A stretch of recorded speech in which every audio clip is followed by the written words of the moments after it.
নববর্ষের সন্ধ্যা একটু সুন্দর করে রেডি হয়ে নিলাম, বেরোবো ঘুরতে।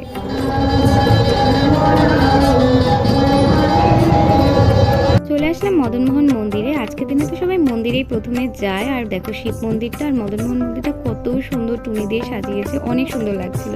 আর এই যে আমাদের ছোট্ট মদনমোহন ঠাকুর। এদিকে দুর্গা মন্দিরে আবার বাসন্তী পূজাও হচ্ছে।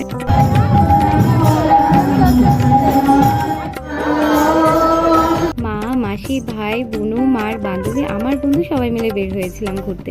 মা মাসিদেরকে ছবি তুলে দিতে বলছে, কিন্তু কি উপায় তুলবো, এত লোক, সবাই ক্যামেরার সামনে চলে আসে। এখানে মাম্পিদির সাথে আমার দেখা হয়ে গেল, আর বুনুর দেখা হয়ে গেল ওর বেস্ট ফ্রেন্ড সিলেখার সাথে। বাবা একদম মদনবাড়ির সামনে দোকান দিয়েছে, আর মা মাসিদেরকে নিয়ে এসেছে এখন ফুচকা খাওয়ানোর জন্য। মদনবাড়ি থেকে চলে আসলাম একটা আন্টির বাড়িতে, ছিল হালখাতা। আর এই যে আমার হাতে মিষ্টির প্যাকেট।